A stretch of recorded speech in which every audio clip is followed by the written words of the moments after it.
Welcome to the Masterclass series, Being Future Ready, brought to you by the Vadhwani Institute of Technology and Policy and the Indian Institute of Management, Bangalore. We are excited to bring forth leaders, academicians, policymakers, thinkers, strategists, and experts on emerging technologies where they will share their experience, expertise, and advice on digital transformation and the adoption of implementing emerging technologies in the government that results in stronger governance and better public service delivery. In this masterclass, we will have the following agenda for you. We would like to introduce ourselves. We are Vadhwani Institute of Technology and Policy from Vadhwani Foundation.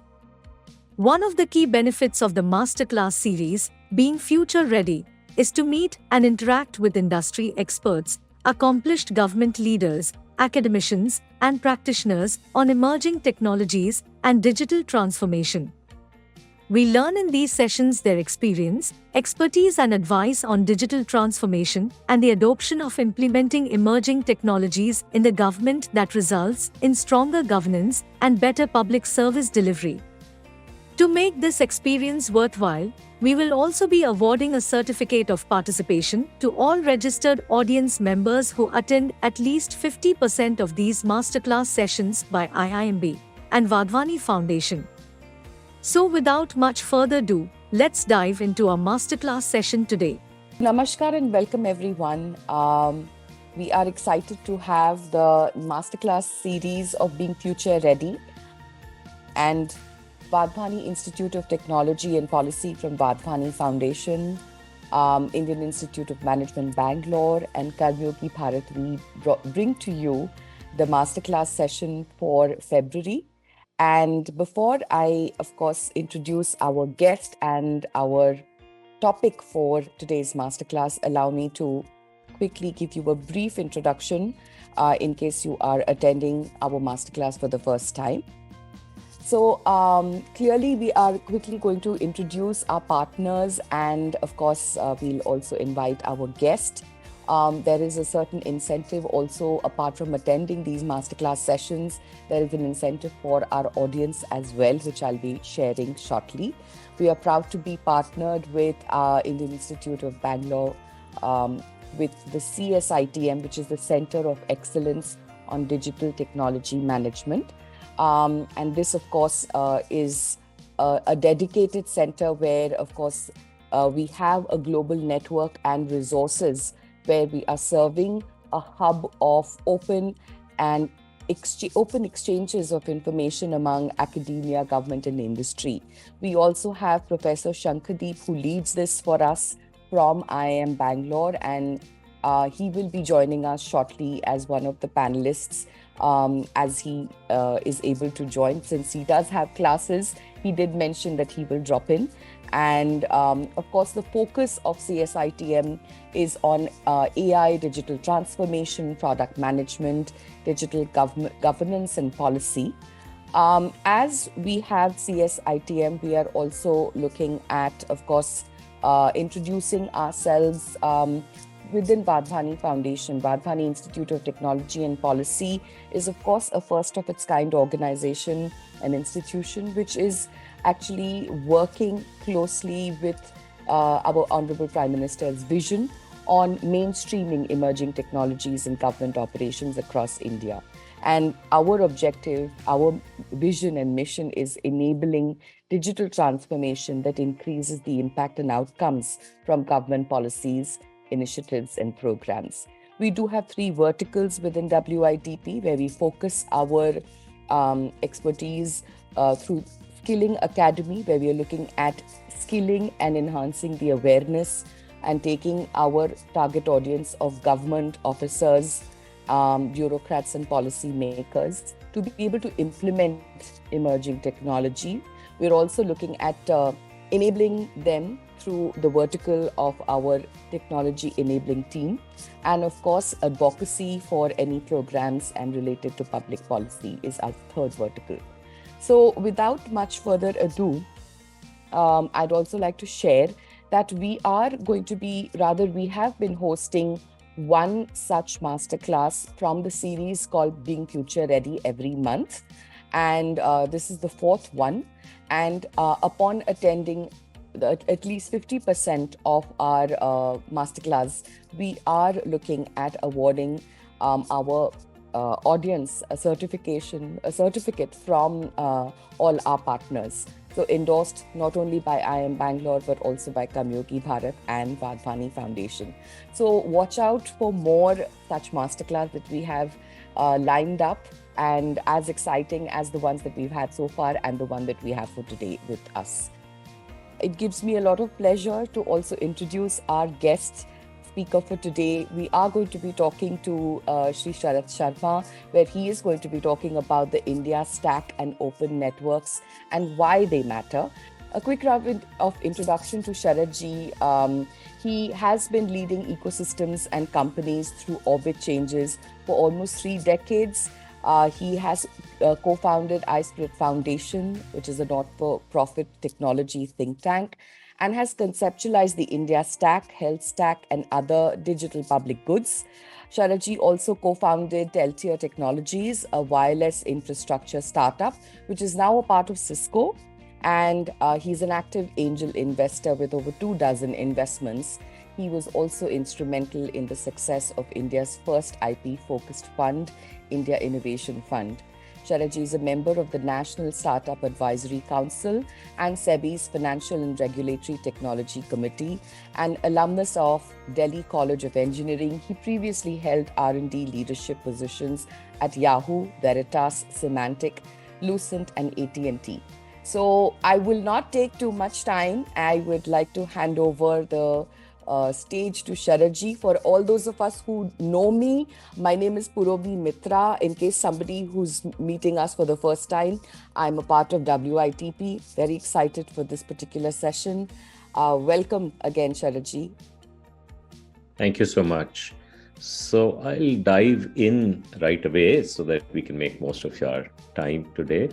Thank you all for joining. And so, many of you may be hearing this word, digital public infrastructure, often. It is part of our G20 conversations back in September, when India was kind of thinking about what should they focus on in G20 during its presidency of G20. Then digital public infrastructure was something that was picked up. In September, United Nations did its first UN General Assembly session on digital public infrastructure. And if you followed the budget, in the budget itself, there is a lot of mention about DPI. But one day before the budget, when the economic survey comes out, then the chief economic advisor mentioned in the economic survey, and therefore in the announcement of the economic survey, that it has the potential to add up till 100 basis points of growth year after year. So, and then of course, this is not just here, you also have many company executives. You may have seen clips about India Stack, the CEO of Microsoft talking about it. Brad Smith, their vice chair, was in India some time back, and he had much to say about it as well. So what is digital public infrastructure? What's all this news about, right? It's actually two things. It is India Stack and open networks. And that is what we are going to talk about today. And my goal is to give you a little bit of a flavor of what this is. Why is this important? What will it mean for various stakeholders? What will it mean for policymakers, regulators? What will it mean for companies? What will it mean even for the whole society, the ecosystem? So that's what I'll cover as we go along. The simplest way to understand India Stack, which is on the left side of this, is that it is actually infrastructure, digital infrastructure, that mediates the flow of people, flow of money, flow of information in society. So what does mediating flow of people mean? It means that as you go through a system, people can figure out where you are, right? And So if you remember the vaccination time, Aadhaar played that role. And if you had taken an appointment, or you were waiting for the vaccination, or you were waiting for the booster shot, the system knew where you were in that stage, by referencing your Aadhaar number, right? And this is basically what a digital identity system does. And ideally, a digital identity system should be authenticable. And India is a leader in this with Aadhaar. And so Aadhaar is the world's largest identity system, which allows us to do that. Flow of money, I bet all of you are familiar with this, and that is UPI. And UPI is a public utility that basically mediates the flow of money. And I don't need to say much about it because I can be reasonably sure most of you are users of UPI. And UPI is big. Today, for example, we'll do more transactions in India than all the digital transactions in China.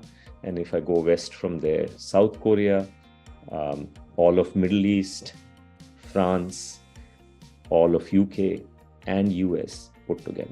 So UPI is, of course, a big success story. And this is the only major payment system in the world that is set up as a public utility.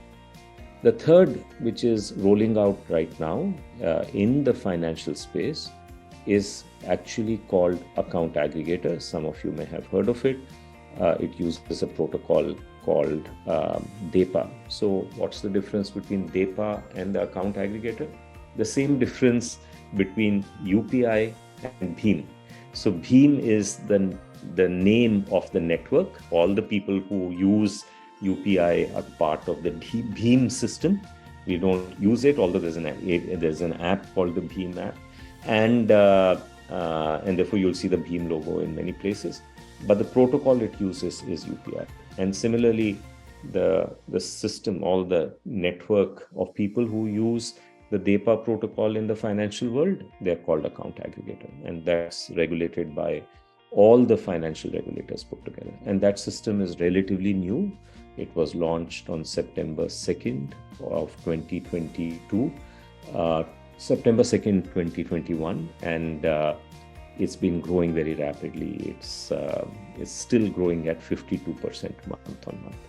And eventually, because information can be shared multiple times, my piece of information that I have, I can share with all of you more than once, unlike money, which I can share only once.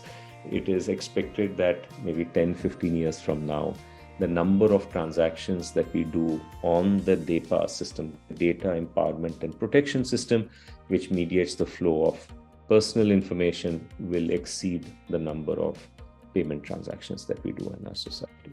So these three things, these three building blocks, or these three digital infrastructure, were conceived back in 2013, 2014, and they have over time come together, and they are called India Stack. Each one is important. So for example, if you just have Aadhaar, that enables us to do direct benefits transfer, and that is very important, as you know. But if you have two, it makes a bigger difference. And if you have three, some people call it, then you have magic that is possible. So what is this magic that is possible? The magic that is possible is that it leads to inclusion in a big way. It leads to reform of social services. And CoWIN was a very good example of that. You all received your certificate electronically. The payments on the back end to the private centers were made on time, usually on a daily basis. And of course, you navigated that system using your digital identity. So we were able to basically vaccinate 25 million people a week. And why is that significant? Because the vaccination centers that we used, which are about 40,000 vaccination centers, they would traditionally have vaccinated 25 million babies in a year.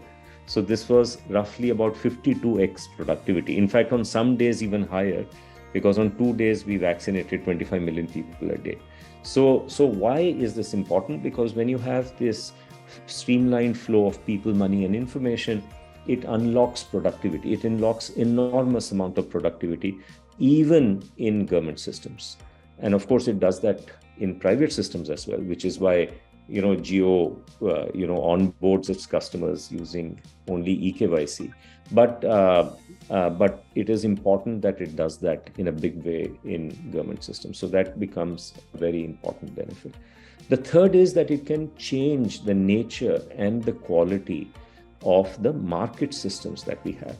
And in India, we have these experiments taking place right now, which are in 3 areas. These are all open networks: open network for credit, open network for health, and open network for digital commerce. And I'll come back and talk about them in a little while from now. So I just wanted to set the stage about what is DPI. DPI is India Stack and the effort around open networks.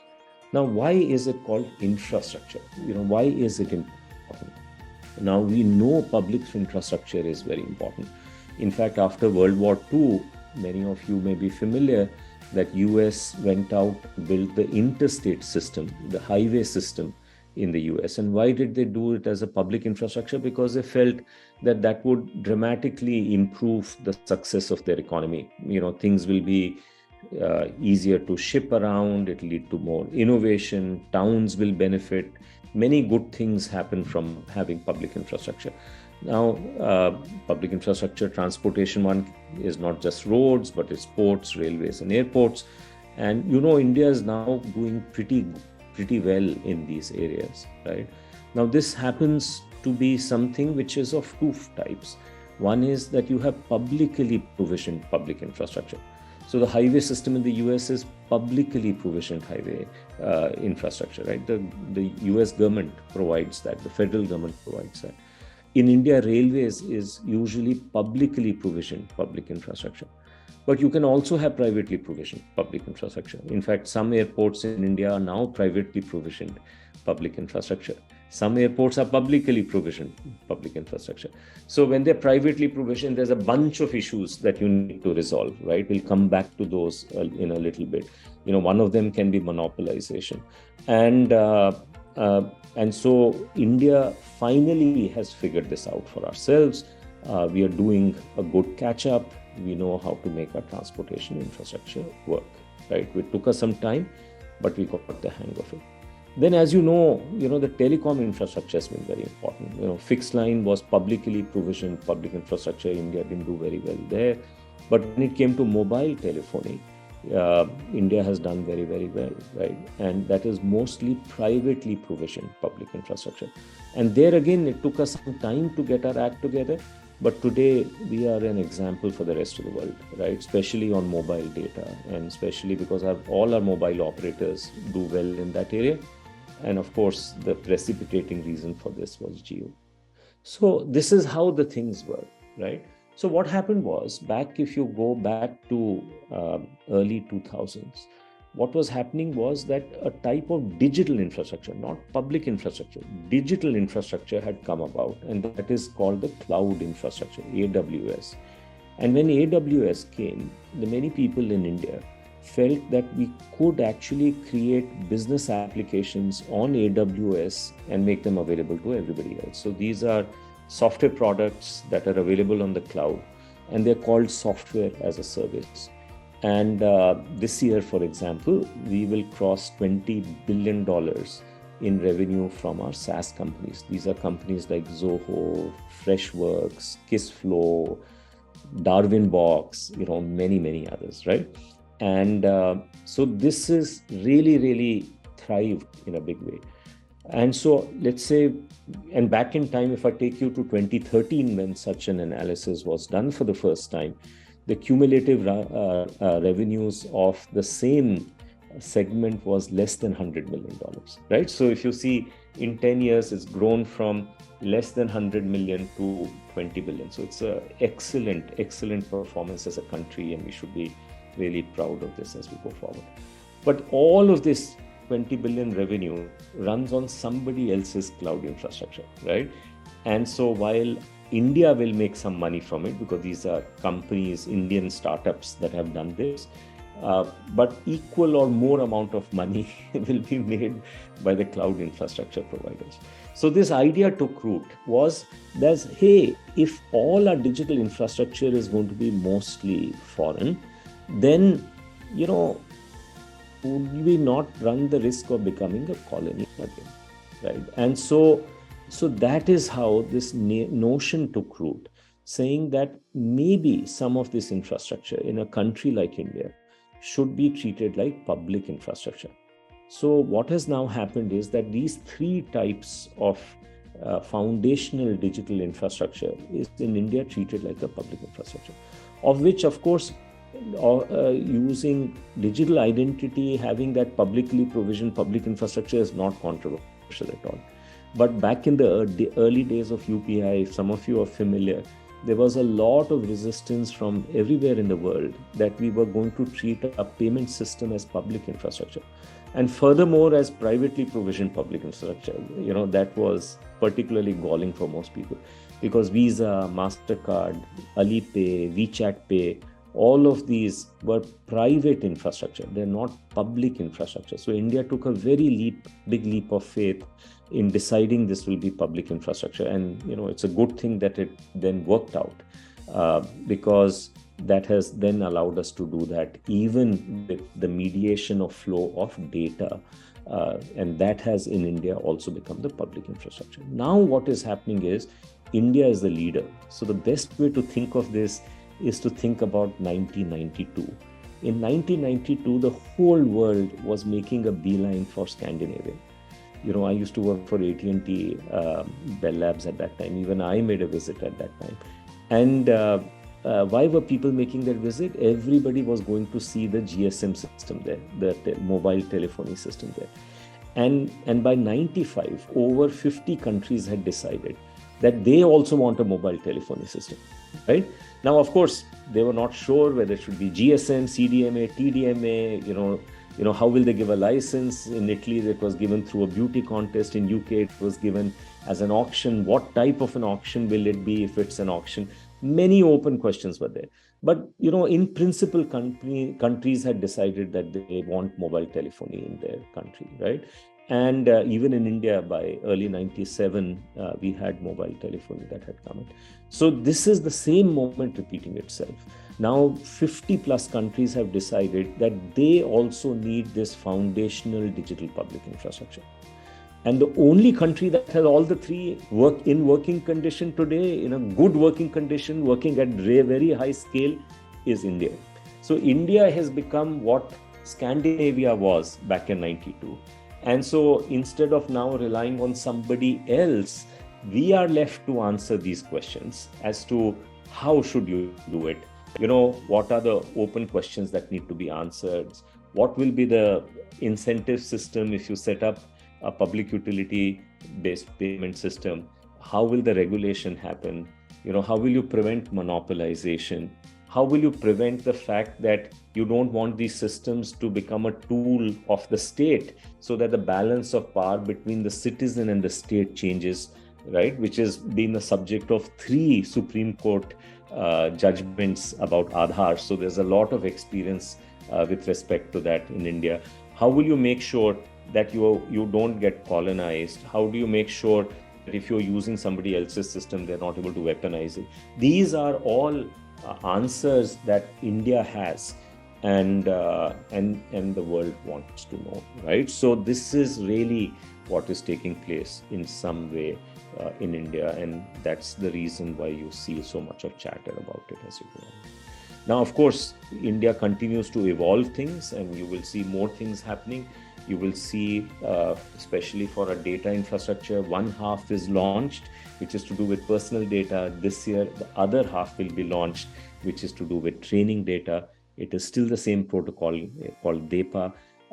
You will see extra stuff come in on WANI. If you go to iSPIRT blog, pn.ispirt.in, you can read more about WANI. There is more stuff coming about drones. We have a working system for drones, visual line of sight, but we don't have a working system for beyond visual line of sight. So that's going to come in as well. So in addition to all the experiments that are happening on the open network side. So the question is, what is an open network? Why is this so important? Why is it in the news? Open networks is a economic principle originally crystallized in 1958. And a version of this is called net neutrality. And India came into this principle, or had a conflict with Facebook in 2014, 2015, because the way this is set up in India is that if you are an ISP, you can charge the user, but you can't charge the content providers, right? So which is YouTube and Netflix or any other internet website that is there. So that is a careful design that has been done. It's called net neutrality. And that was challenged by Facebook back in time. And there was a big effort called Save the Internet campaign. Some of you may have even participated in it. In fact, that was the only time, and it hasn't been repeated since, when 2 million signatures have been submitted, verified signatures have been submitted by Indian citizens on a particular policy. So at this time, it did occupy public mindshare. And India then crystallized its policy, formalized its policy on net neutrality. But we also learned in the process that net neutrality is part of open networks, and open networks itself would be very important to do. So what is this open network? Open network says that if you have an intermediary, that intermediary should be either an agent of the buyer or the agent of the seller. If it's an agent of both, it is an agent of neither. And if it's an agent of neither, then regulating it becomes very hard. And, so therefore in a society where regulatory capacity is weak, it is good to have intermediaries who either are agent of the buyers or agent of the sellers.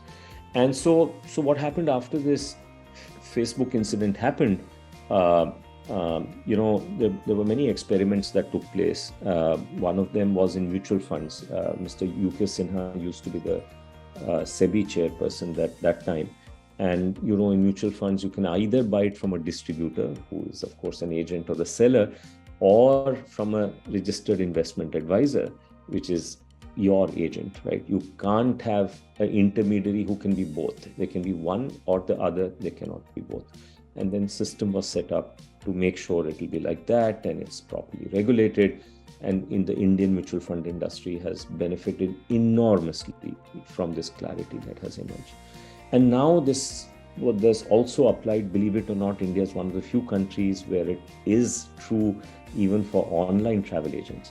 So when you buy a ticket from Make My Trip, Clear Trip, Yatra, any of these players, they are your agents. So you pay them a convenience fee. They don't get anything from the airline for that travel. So let's say a new airline comes in, which is Akasa Air.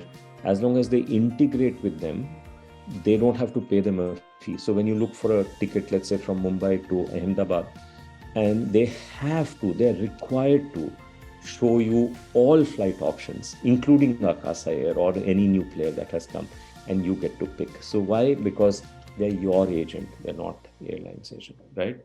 And so they charge you, they don't charge the airline. Now, the benefits of this approach. So after these successes with mutual fund and online agents, then this confidence emerged that we should apply this more boldly, and that is being applied for credit first, and then these other two examples that I talked to you about. And now there are many pilots going on. I won't go through this slide in detail because it's got too much of information in it, but there are many pilots going on. And I think we are about 18 months, 2 years, something like that away for many of these pilots to succeed. Now, all of them may not succeed, some may fail, but we'll learn a lot from that. So the larger objective here is that for the first time, any one country in the world is trying to build market systems in meaningful areas which don't have rogue intermediaries. And this has never been attempted at this scale in any other country in the world. And so this is an India experiment. Now, of course, I want you to be careful. This is not yet successful, but I'm cautiously optimistic that it will be. So if you come to cash flow lending, I'm going to run through the next few slides very quickly. The way this works out, these experiments, pilots work out, is that you do them, as a series of phases, right? So you test something out, and then you scale it up as you go along. So the first test that took place was with GEM, and this new type of lending. GEM, which is Government E-Marketplace, acted as a borrower's agent. There was an escrow agent. There were many lenders. So it's a three-party transaction. Three-party transaction is mediated by Open protocol, so that they can all talk to each other very easily. So it uses that. And then when you come to GST Sahe, it becomes a four-party transaction because it has the account aggregator added in. And later in April, it'll have two more parties joining in, which are called disbursement agents, will become part of that, and credit guarantors will become part of that. So eventually you will end up having a 7-party kind of a model where everybody integrates with each other using open protocols, right? And so this is really what is happening here. So, but what it does is, it gives a miraculous kind of an experience. So this year, 2023, is going to be an age of a new type of lending to come to life in India. And this is not asset-based lending, it's cash flow-based lending. It's short tenor loans, small ticket loans that can be availed of very quickly and retired, and then rotate them as you go forward. Later when you watch the video, you'll get a sense of that. And towards the end of the presentation, I have further reading, and there are pointers there to learn more about it as we go forward.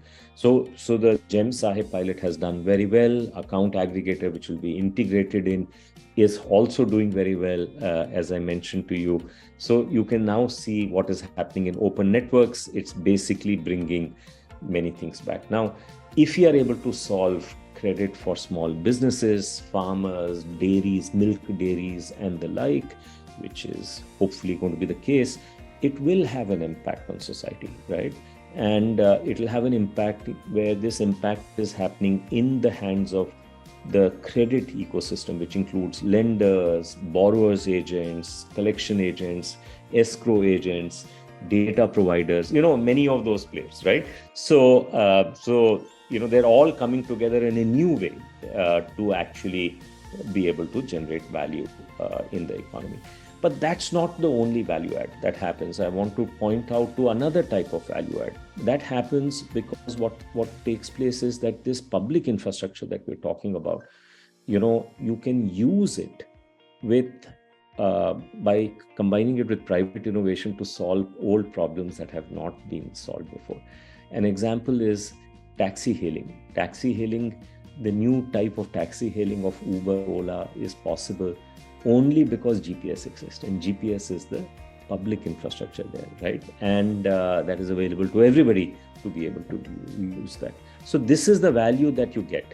So for example, for cash flow lending, this is a famous slide back from 2014 called the Rajni slide. The lady inside is a street vendor, real street vendor, although we don't use her real name. And so what she would do to obtain of an intraday loan in the formal system would be on the inside circle. What the market players would do would be the middle circle. And to help them do what they do, you have the outer circle. In fact, the joke is that everything in India stack has actually been built for Rajni.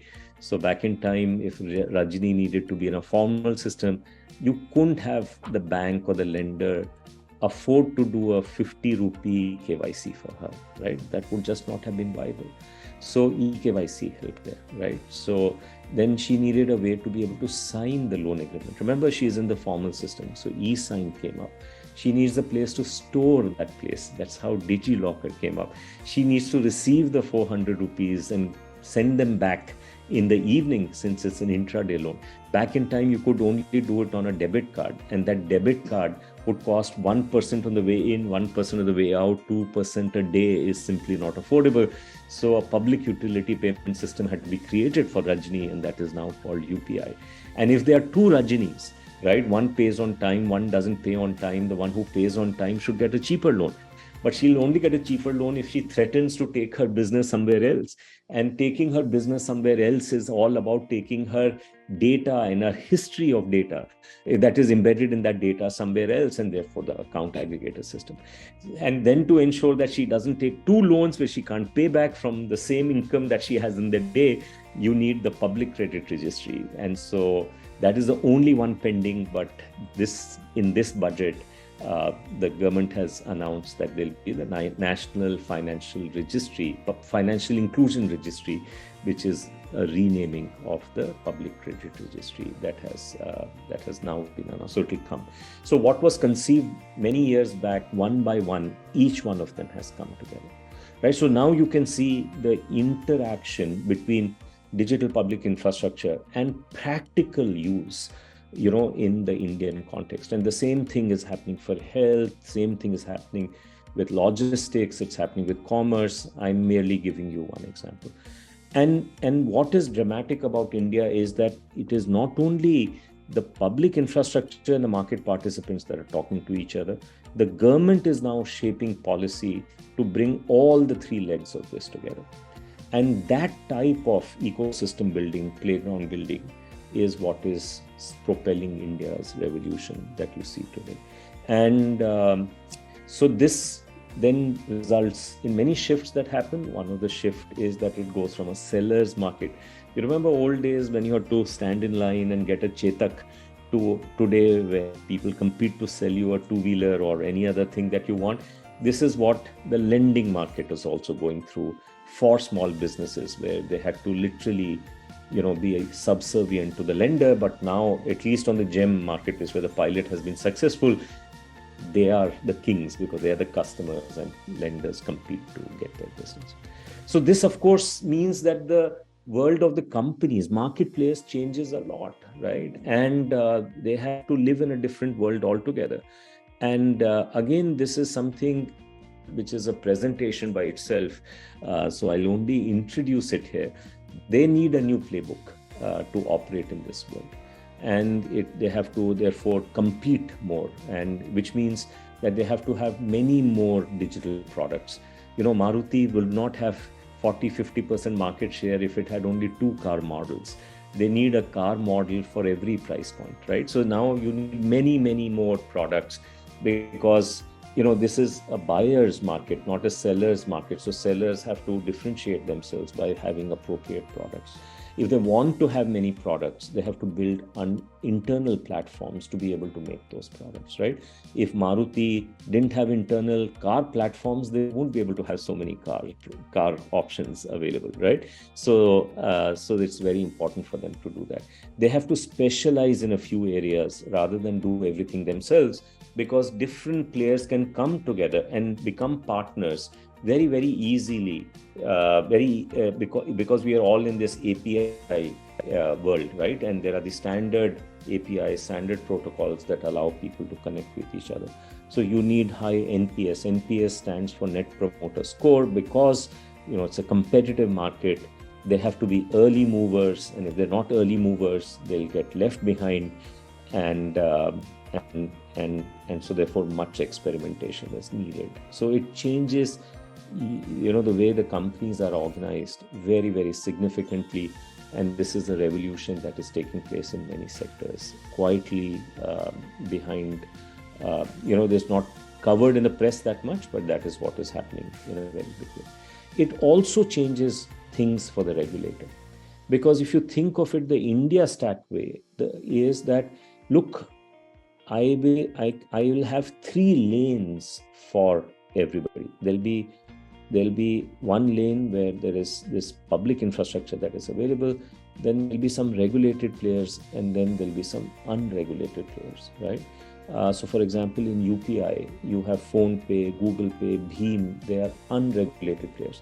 Why? Because they merely collect the consent, non-repudiable, digitally signed consent, and pass it on to your bank. The money flow still remains with the bank. So because the UPI protocol unbundles the consent flow from the money flow, the consent flow need not be regulated the way the money flow is regulated. So it creates a new type of a fintech ecosystem, where there is a need for a jugalbandi between regulated and unregulated players. And so this is a new way of doing things. This is very different from the Silicon Valley way, where, in the crypto world, they're competing with what you see on the left-hand side, which are the banks. The banks are fully regulated. Crypto used to be, till all these problems came in, fully unregulated. And thankfully, starting 2014, India took this other approach, the India stack approach, which has now become the mainstream, or is, everybody looks at this as the gold standard for the world.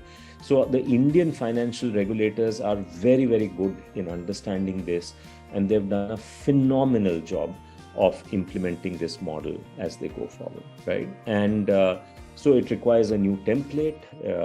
This template requires techno-legal regulation, because you can use the public tech that is there not only to foster innovation in market players, but you can also use it to regulate better. So UPI is not only good for PhonePe and Google Pay and Bheem and Bharat Pay and all these players to innovate better, but it's also good for RBI to regulate better, right? So this is how public infrastructure is designed, that it serves two masters, both the regulator and the innovator, in a way that is actually helpful. So it reframes the discussion from regulation. If you do good regulation, it'll be at the cost of innovation. No, in the India model, you get regulation and innovation. Because of the DEPA protocol, you get privacy and personalization. So it's not that to maintain privacy, you have to compromise on personalization. You get both. Because of our identity system, we get both ease of use. eKYC is way safer than paper KYC. And it is a lot more convenient to use, right? So you get ease of use and fraud protection. Otherwise, the traditional model was to prevent fraud. You'll have many process steps. If you have many process steps, then it's no longer easy to use, right? So this kind of thinking just kind of reimagines the kind of regulation that is possible. It also is now resulted in this happy problem that we have, which is where we now have to not only think about India, but think about the world, right? So because of our identity success, back in time, what happened was that we started as a country thinking, hey, can we build an identity system that the rest of the world will use, right? And these things are not easy to build. It takes long-term commitment. You got to get policy. Policy happens in Delhi. You need to get public technology, which usually happens in Bangalore. You need the market players. They're usually Bombay-based, so you need to get all of them together. You need many types of players that need to come together. So to do all that, the thinking was, can we make this work for somebody else outside India? And why do it separately? And that effort is called MOSIP. It is parked in IIIT Bangalore, is because countries don't like to take public technology from the government. So Indian EVM machines are very good, and Bangladesh came this close to using them, right? It would have been good for everybody, in fact, to use them because our system is very robust. And then they backed off because they said, if you're in the good books of India, the system will work fine. But if you're not in the good books, then that system India may weaponize it, may control our elections. We don't know. They say they won't do it, but we can't trust them, right? And so why is that happening? Because the Western world has weaponized all their public tech that is there. So India is not able to escape that. So you can create, therefore, trustworthy systems if they are outside the government, but they are fiercely Indian. And MOSIP is an example of that. MOSIP today, you can go to this place called mosip.io. You can follow this dashboard. They currently 80 million people are using it, 9 countries. So every Sri Lankan, every Filipino, every Moroccan, and so on and so forth. When they get their national identity, it is actually on the Indian system. So now what is happening is that this G20 effort, and remember I told you everybody is arriving in India, 50 countries want to replicate it. They want to come to India and figure it out. And this is a golden opportunity for India to provide thought leadership, to provide public goods to even other countries, because this will then allow us to exert soft power. India up till now has never, in the recent past, back in time, historically we did it, but in recent past, we have always been recipients, receivers, consumers of this stuff, never been people who can actually ship it to the world. So, but this requires our playbook to change. And this requires us to think about normative values, because what's right for India may not be right for Kenya. So we have to think about that. So in the health stack, we've started vocalizing our values, right? So if people want to see whether these values are right, because these values are embedded in our technology, public technology, so they can assess for themselves whether that's right or not. There's a link here. You can go to that link later. For health stack, we verbalized our normative principles. We build this toward organizations. MOSIP, for example, is IIIT Bangalore, as I said. People want to have them as standards for the first time. We have an opportunity and most likely the ability to create India-driven global standards in identity, in payments, and in data sharing. And then, of course, we have to arrange for funding. For example, the Sri Lankan identity effort, the national identity effort, is funded by India. So all that has to also come together. So in summary, this is what I have talked to you about, that we have a third wave of public infrastructure that is going to happen in the world, or this is a wave that's going to travel to every part of the world. And this third wave of public infrastructure, India is the leader of that. And it will help many countries solve the inclusion problem, reform of government services problem, and also open innovation. Second, we said why people like the India model, because it is in many cases, in the case of UPI and the case of DEPA, it is privately provisioned public infrastructure. And that is the norm today, right? If all our airports were government owned, we won't have the system that we want. Even the Indian government has realized that ports, airports, even roads and some railway trains itself have to be private. So you want to retain this idea of public infrastructure, but have it privately provisioned. So the India model is able to offer that, because there are risks in doing this. When you do this, monopolization can happen. When you do public infrastructure, then authoritarianism can happen, weaponization can happen. India's figured all this out, right? And so this knowledge is very attractive to others, right? And then, of course, since this has become a reality in India, it has impact. It has impact on market players. They have to do things differently. It has an impact on the ecosystems. You will see new types of ecosystems coming in, and it has an impact on policymakers and regulators, because they have to create different types of policies and they have to regulate in a new way. And G20 is acting as a forcing function to organize all this tacit knowledge that we have, and in a way so that it benefits us, but it also benefits the rest of the world. So, of course, there are many, many things to read here. This is just a short list of things. There's a nice article on India Stack. I mentioned data empowerment and protection architecture, DEPA, many times. OCEN, I talked about it. There are some important papers from Bank of International Settlements about digital financial infrastructure. You can read that, because that gives you a global point of view. There are policy discussions that are happening, particularly this how public policy and public technology come together is a podcast that is almost gone viral, so it's worth listening to that, and so on and so forth. You'll see other countries, for example, Henri Verdier here talking about from a French perspective. He's a chief, he's a tech envoy of France, and he will explain why the India model is so relevant even for the West. So this is my very last slide. Who am I? iSPIRT is a non-profit tech think tank. It's a volunteer-based think tank, no greed, no glory.